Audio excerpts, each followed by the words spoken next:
परम पिता परमेश्वर ने हम सब लोगों को जीवन के नाम पर महान ऊर्जा दी है, महान शक्ति दी है, ग्रेट पावर दिया है।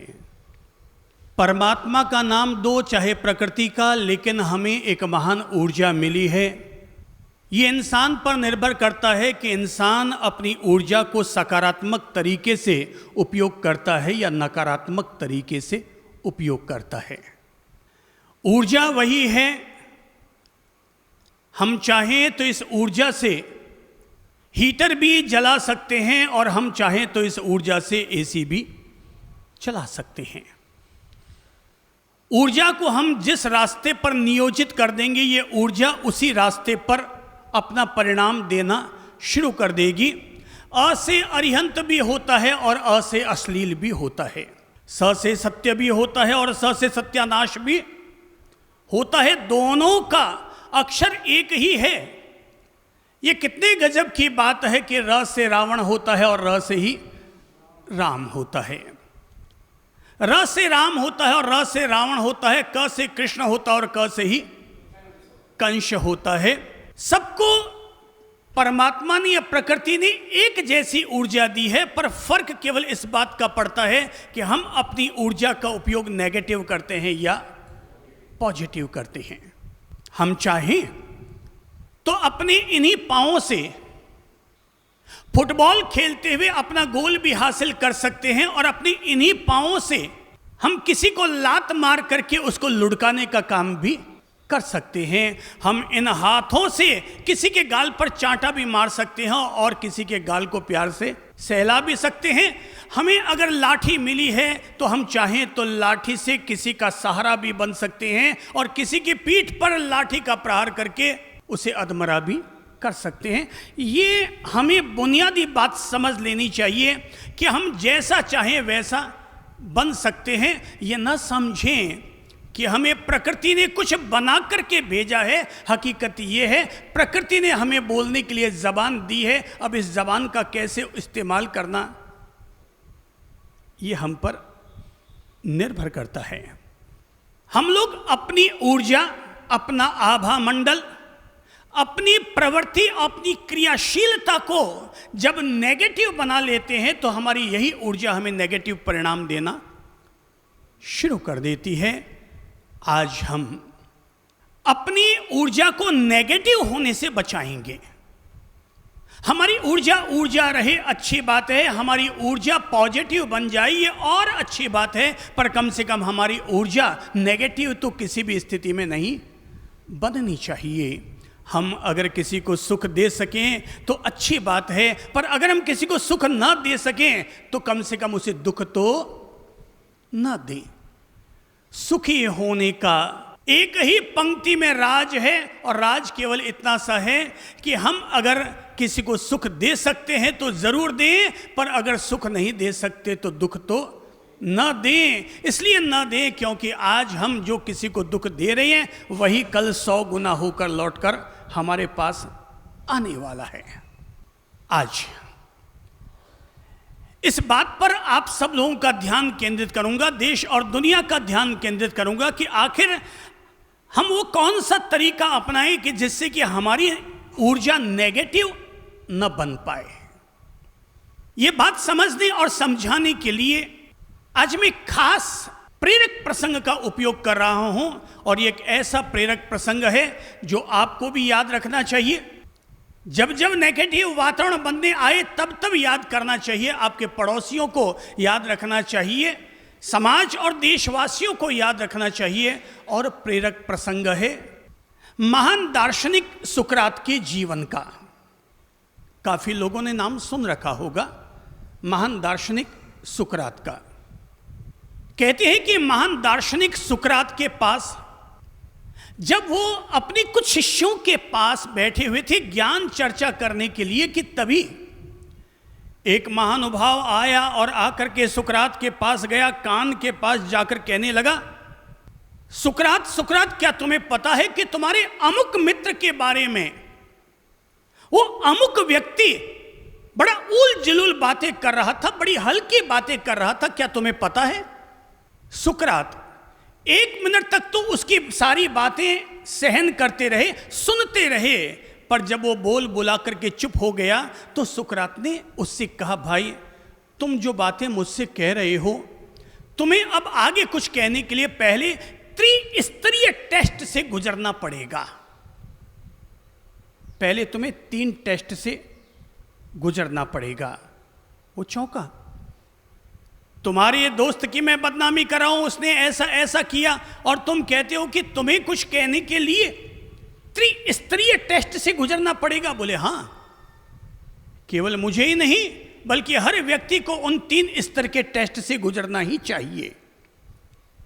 बोले अच्छा ठीक है, तुम मेरा कौन सा टेस्ट लेना चाहते हो? बोले मैं तेरा पहला टेस्ट ये लेना चाहता हूं, मैं तुम्हारे सामने रख रहा हूं कि तुम ये टेस्ट से पहले गुजर जाओ, और टेस्ट एग्जाम ये है कि तुम जो कुछ मुझे कहना चाहते हो, मेरा पहला टेस्ट है सच्चाई का। नंबर 1 टेस्ट कौन सा है? 3 टेस्ट अपनी अंगुलियों पर लिख लो, दिमाग में ले लो, दिल में उतार लो। पहला टेस्ट, और पहला टेस्ट है सच्चाई का। तुम जो कुछ मुझे कहने जा रहे हो, क्या वो 100% सच है? उसने कहा नहीं, ये तो मुझे नहीं पता कि मैं जो कहने जा रहा हूं आपसे वो 100% सच है, ये तो मुझे नहीं पता। मैंने तो सुना है, मैंने तो लोगों के मुंह से सुना है कि तुम्हारा वो दोस्त ऐसा ऐसा तुम्हारे लिए कह रहा था। बोले अच्छा, तो इसका मतलब तुम्हें पता नहीं है कि तुम जो कहने जा रहे हो वो सच है? बोले नहीं, ये मुझे पता तो नहीं है, मैंने तो केवल सुना है। बोले इसका मतलब ये हुआ तुम पहले टेस्ट में फेल साबित हुए। अब मेरा दूसरा टेस्ट है, तुम्हें अब उससे गुजरना पड़ेगा, और वो है अच्छाई का। दूसरे टेस्ट का नाम क्या है? अच्छाई। पहले टेस्ट का नाम क्या था? सच्चाई।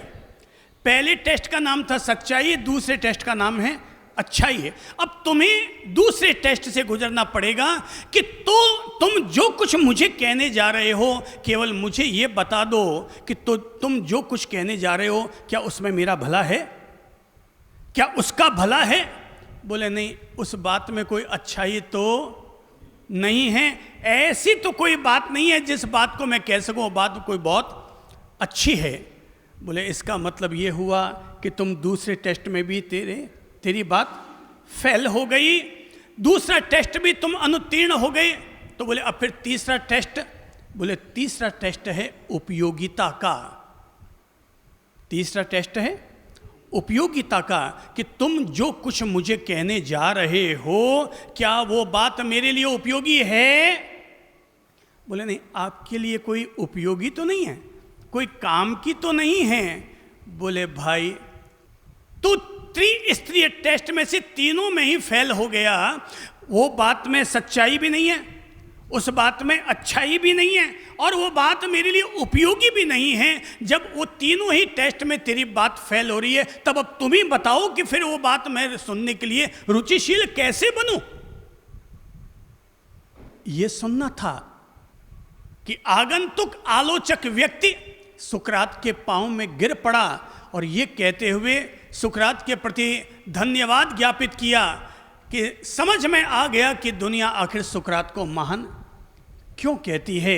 आज समझ में आ गया कि कोई व्यक्ति अगर किसी की बदनामी भी सुनता है तो ये सोच करके पहले 3 स्तरीय टेस्ट से वो गुजरता है, और उसके बाद उसकी बदनामी को लेना कि न लेना ये निर्णय करता है। आखिर कोई भी महानता माँ के पेट में से पैदा नहीं होकर आती, इंसान के द्वारा अपनी ऊर्जा को नकारात्मक होने से बचाने से ही आदमी के भीतर महानता का जन्म होता है। 3 टेस्ट दिमाग में लीजिए। नंबर 1, सब बोलिए, फिर दूसरी बार बोलिए, जो नहीं बोल पाया वो फिर बोलिए। नंबर 1 सच्चाई का। 3 टेस्ट, पहला है सच्चाई का, दूसरा है अच्छाई का, और तीसरा टेस्ट है उपयोगिता का।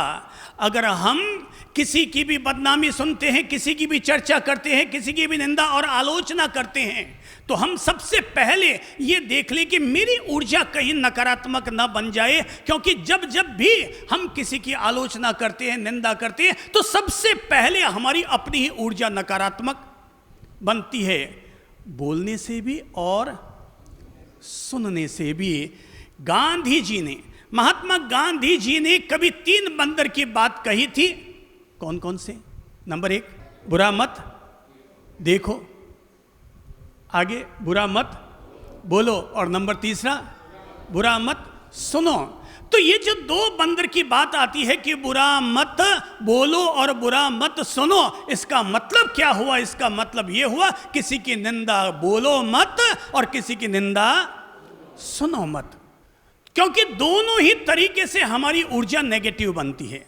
आज अगर हमने किसी के खिलाफ कोई टिप्पणी की है तो उसका नुकसान हो रहा है कि नहीं हो रहा, पर हमारा नुकसान डबल हो रहा है।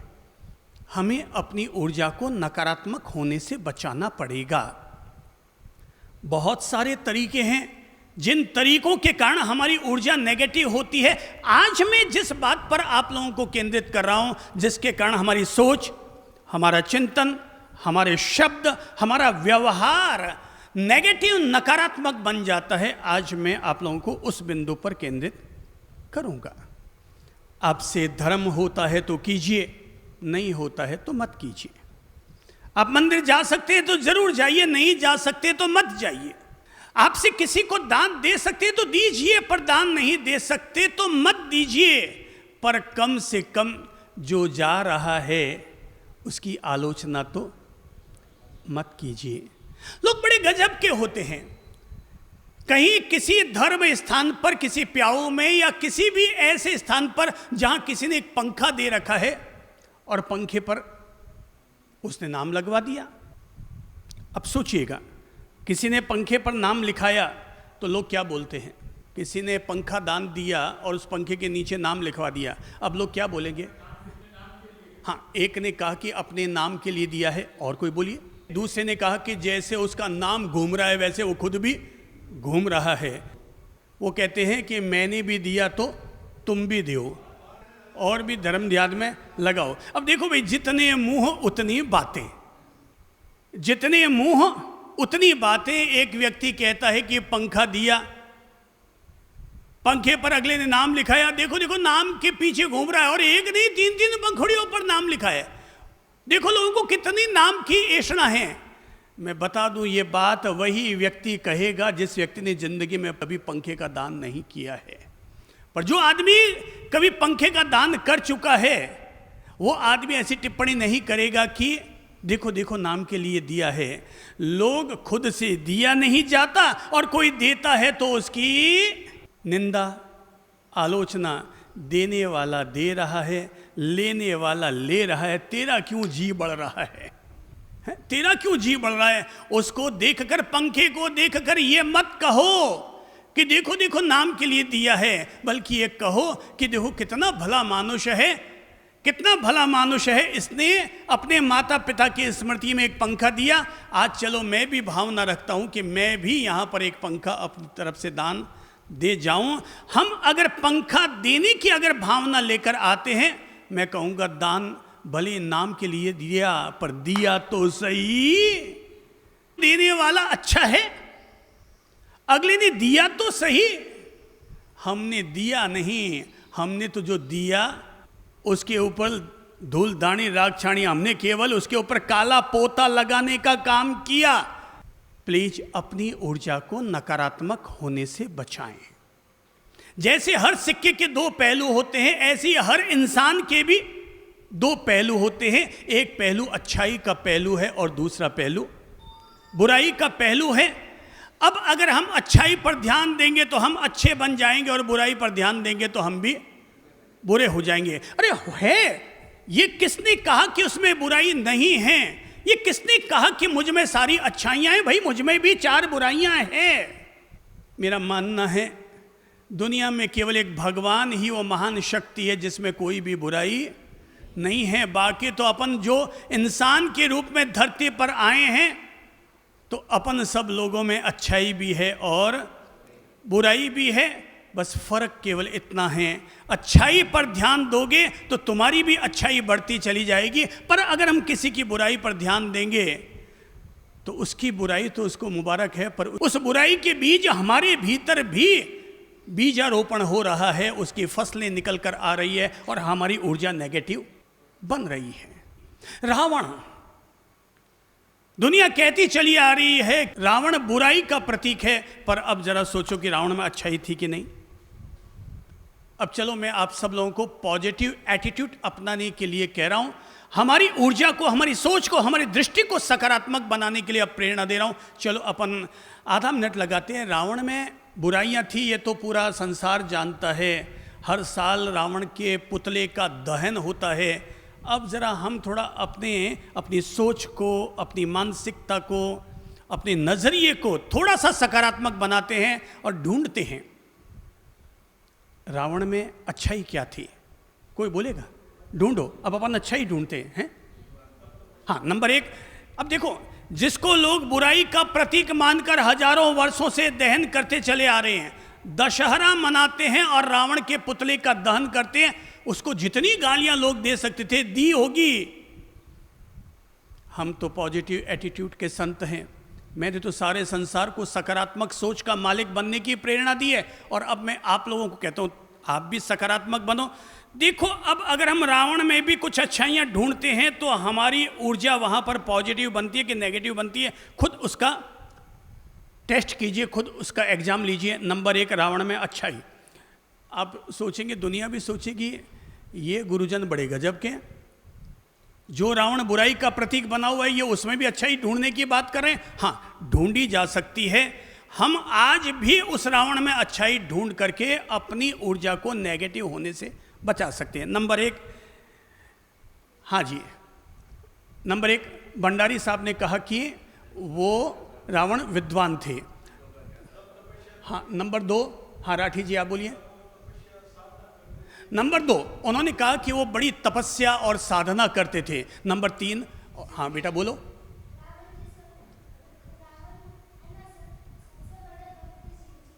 हाँ, नंबर तीन, उन्होंने कहा कि शिवजी के बड़े भक्त थे। Very good. चौथी, अब देखो, अपन बुराई से बुराई, बुरे से बुरे व्यक्ति में भी अपन अपने एटीट्यूड को अच्छा बना करके अब अच्छा ही ढूंढ रहे हैं। और चौथी है नंबर चार, उन्होंने कहा कि वेदों का ज्ञाता था। हाँ, जौहरी साहब ने कहा कि वेदों का ज्ञाता था। हाँ, गर्ग साहब।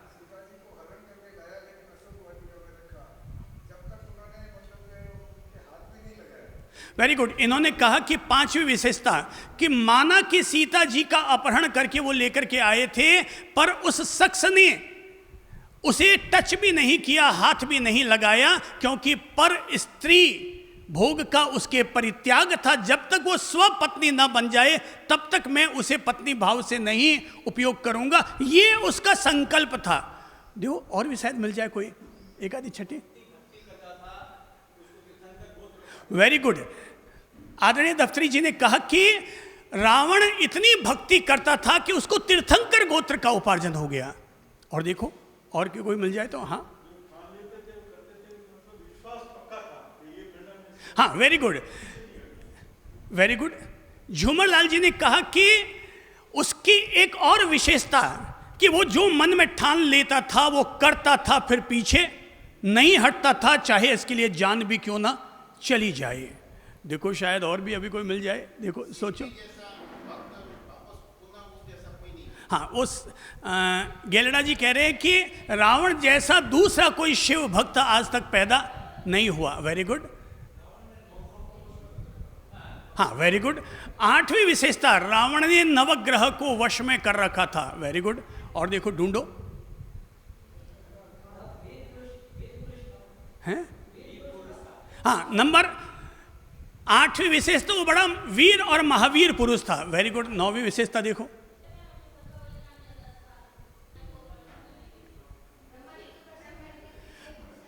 हाँ, नौवीं विशेषता, वो इतना ज्यादा तपस्वी था कि स्वयं ब्रह्मा जी को भी वरदान देने के लिए विवश कर सकता था।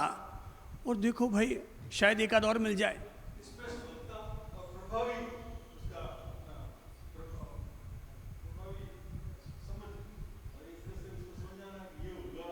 हाँ, 10वीं विशेषता, वो जीवन भर राम का विरोधी रहा होगा, पर मरते समय उसने जय श्री राम कह के अपने प्राणों का उत्सर्ग किया। समझ में आ रही है मेरी बात? अब जो मैं समझाना चाह रहा हूँ सबके बात समझ में आ गई। जो व्यक्ति हजारों साल से बुराई का प्रतीक बन के रहा। यहां पर सत्य और असत्य के नाम पर, धर्म और अधर्म के नाम पर, धर्म के नाम पर राम का आदर्श आता है और अधर्म के नाम पर रावण का नाम आता है। पर यह कितनी बड़ी बात है कि जो व्यक्ति हजारों साल से बुराई का, असत्य का, अधर्म का, अत्याचार का, दुःशील का जो प्रतीक माना जाता रहा, आप सब लोगों ने मिलकर के उसमें 10-10 अच्छाइयां ढूंढ निकाली। और ये जब रावण जैसे बुरे इंसान में भी 10 अच्छाइयां ढूंढी जा सकती है, तो अब सोचो एक सासू अपनी बहू में 10 अच्छाइयां क्यों नहीं ढूंढ सकती?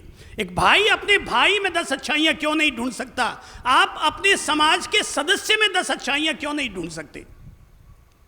अच्छाइयां सब में हैं और कमियां भी सब में हैं। भगवान ने अगर किसी को काला बना दिया तो भी कहते हैं कस्तूरी बनाया है। वो काला तो है मगर कस्तूरी की तरह महकता है। बोले कि पौधे में कांटे हैं मगर फिर भी उसमें फूल खिला दिए हैं। इसका मतलब ये हुआ यहाँ अच्छाइयाँ भी हैं और बुराइयाँ भी हैं। ये इंसान पर निर्भर करता है कि इंसान किस बिंदु पर ध्यान देता है। 2 तरह की मक्खियाँ होती है दुनिया में। एक मक्खी मधु को ग्रहण करती है और दूसरी मक्खी मवाद को ग्रहण करती है। एक मक्खी, बगीचे में एक व्यक्ति बैठा है जिसके पांव में घाव लगा हुआ है, मवाद आ रहा है। एक मक्खी आती है और उस मवाद पर जाकर बैठती है और उसी बगीचे में दूसरी मक्खी आती है, वो उसी इंसान के बगल में खिले हुए फूल पर जाकर के बैठती है। हमें कौन सा बनना चाहिए व्यक्तित्व, मवाद ग्राही या मधुग्राही? अपने आप को मोटिवेट कीजिए। खुद व्यक्ति अपने आप को ठीक करता है, खुद व्यक्ति अपने आप को सुधारता है। मैं तो हर रूप में, हर व्यक्ति में पॉजिटिव एटीट्यूड देने की ही प्रेरणा देता हूं और मेरा मानना है तुम बुरे से बुरे इंसान का भी अगर उपयोग करना चाहो, अगर पॉजिटिव एटीट्यूड तुम्हारा रहेगा तो तुम बुरे से बुरे इंसान का भी उपयोग कर जाओगे। हमें हर हाल में अपनी ऊर्जा को नकारात्मक होने से बचाना चाहिए। हम जो बात बात में, आप ये ना समझे मैंने 2 शब्द कह दिए तो क्या हुआ। शब्द तभी निकल कर आते हैं जब यहाँ पर ऊर्जा हमारी दूषित बनती है, तब मुंह से हमारे दूषित शब्द निकल कर आते हैं। इसका मतलब ये हुआ अगर हम अपनी ऊर्जा को नकारात्मक होने से बचाते हैं तो हमारे शब्द, हमारे व्यवहार, हमारी क्रिया, हमारी आदतें, हमारा चरित्र, सभी चीजें नकारात्मक होने से बचती हैं। मैंने तो ये सुना है कि एक निंदक व्यक्ति मां से भी ज्यादा महान होता है। किससे? मां से भी। मैं भी पढ़ करके चौंका, कोई निंदक आदमी मां से कैसे महान हो सकता है? तो बोले मां तो बच्चे का मैल हाथों से मल मल कर उतारती है और निंदक आदमी अपनी जीभ से मल मल करके उसका मैल उतारता है। तो बोले निंदक आदमी तो मां से भी ज्यादा महान। तो बड़े गजब की बात हुई कि निंदक आदमी मां से ज्यादा महान। हाँ, मैंने अपने प्रिय धर्म शास्त्रों में यह बात पढ़ी कि निंदक आदमी मां से भी ज्यादा महान, क्योंकि मां तो केवल, ले लो सब लोग दिमाग में सत्य को, क्योंकि हम सब लोग अपने मुंह से जाने अनजाने में किसी की निंदा और आलोचना, किसी के लिए टेढ़ी टिप्पणी, किसी का पानी उतारना, किसी की मजाक उतारना हम लोग अपने मुंह से कर बैठते हैं। तो अपनी इस आज जीवन में रहने वाली इस नेगेटिविटी को बाहर निकालने के लिए हम इस लाइन को अपने दिमाग में ले लें कि निंदक आदमी किससे ज़्यादा महान? माँ से ज़्यादा महान। क्यों? मैंने अभी क्या बताया, निंदक माँ से महान क्यों? चलिए आप खड़े होइए, बोलिए। मैंने अभी कहा कि निंदक आदमी माँ से भी महान क्यों? खड़े होइए, बोलिए। क्योंकि हाँ, ये बात अभी यही तो मैंने समझाई। मैंने भी जब ये बात पढ़ी कि निंदक आदमी माँ से भी ज़्यादा महान, तो कहते कैसे हुई ये बात? ऐसे हुई, कहते हैं उदाहरण दिया गया कि माँ तो बच्चे का हाथों से मैल उतारती है और निंदक आदमी अपनी जीभ से अगले का मैल उतारता है। इसलिए कहते हैं निंदक आदमी माँ से भी ज़्यादा महान। ये थोड़ी व्यंग्य वाली बात लग रही है, ये बात तो थोड़ी सी टेढ़ी लग रही है, पर बात में कुछ समझने के लिए 2% ही सही, पर दम तो है। और मुझे तो ये भी पढ़ने में आया कि एक निंदक आदमी मरकर के त्रियंच योनि में जन्म लेता है। तो मैंने इसका सीक्रेट समझना चाहिए, क्यों भाई निंदक आदमी त्रियंच योनि में क्यों पैदा होता है? बोले कि त्रियंच योनि में पैदा होने वाले लोग चाट चाट के खाना खाते हैं, चाट चाट के पानी पीते हैं, उनको पीने के लिए भी जीभ का इस्तेमाल करना पड़ता है। तो जिसने अपनी जीभ का इस्तेमाल करके और किसी की निंदा आलोचना की है, उसे उसी जीभ का इस्तेमाल करके अब पानी पीने को मजबूर होना पड़ेगा। बड़ी गजब की बात है कि अपन लोग इस जीभ का इस्तेमाल जब जब नेगेटिव कर बैठते हैं तो इस जन्म में भी मैल चढ़ा, इस जन्म में ऊर्जा हमारी नेगेटिव हुई, हमारी आत्मा के आत्म प्रदेश हमारे कलुषित हुए और अगला जन्म भी हमारा बिगड़ा। बिना काम के हमने अपना जन्म बिगाड़ लिया। हाँ, कोई अपने को फायदा हो रहा हो और अपन अपना अगला जन्म बिगाड़े तब तो बात समझ में आती है, पर बेवजह हमने अपना अगला जन्म बिगाड़ डाला। पति पत्नी हमेशा एक दूसरे की निंदा करते रहते हैं। एक पति पत्नी 50 साल की उम्र के हो जाए ना, तब भी एक दूसरे के लिए खिलाफ टिप्पणी करना नहीं भूलते। अपन कह दें साहब, जैसे हम कह देते हैं, कोई महिला यहाँ बैठी है और मैं कह दूं कि साहब आपके पतिदेव बहुत अच्छे हैं, बड़े गुणवान व्यक्ति हैं, बड़े सीधे सरल व्यक्ति हैं, झट से पत्नी की क्या टिप्पणी होती है कि देवेंद्र बाबू बहुत अच्छे व्यक्ति हैं, तो पत्नी की क्या वापस टिप्पणी होगी? अच्छा, आप अपनी पत्नी पर मत जाइए फिर, क्योंकि वो सामने बैठी है, आपको घर जाके रोटी भी वहीं से उनके हाथ से खानी, किसी और के नाम से कह दी ना, क्योंकि दुनिया में सुनते तो हैं ही आप अपने। तो जैसे पति के लिए, जैसे अभी चंद्र प्रभु कह देता है साहब आप बहुत अच्छे हैं, वाकई बहुत अच्छे हैं, और आपकी पत्नी बगल में बैठी हो, क्या कहेगी? वो कहते हैं कि आपके लिए तो मतलब बहुत अच्छे हैं, पर पत्नी के लिए डाउटफुल है कि वो अच्छे हैं या नहीं हैं। बिल्कुल ठीक कहा आपने, बात बिल्कुल हमेशा सच बोलनी चाहिए। और पत्नी तो कहती है बाप जी मारो जी जाने, थाने घणी चोखा लागे पण मारो जी जाने कि मारो पति केड़ो है। यानी पति पत्नी 25 साल साथ रह लिए, 50 साल की उम्र हो गई, मगर फिर भी अभी तक संतुष्टि नहीं हो पाई। अब जरा बताओ, अब आप कहते हैं कि मेरा पति कैसा ही है, मेरा जीव जानता है। अब जरा सोचो कि भाई होता यही है दुनिया में, जब भी लड़के के लिए लड़की और लड़की के लिए लड़का देखने जाते हैं तो हम क्या क्या देखते हैं? एक लड़की देखती है मुझे जो पति मिले वो कैसा मिले, और एक लड़का चाहता है कि मुझे पत्नी मिले तो कैसी मिले। अच्छा चलिए वापस हम आप ही से पूछते हैं। चलिए देवेंद्र बाबू आप ही खड़े हो या आप ही बताइए कि आपने जब अपने लिए लड़की देखने गए होंगे तो क्या क्या सोचा होगा, मेरे उस लड़की में क्या क्या हो?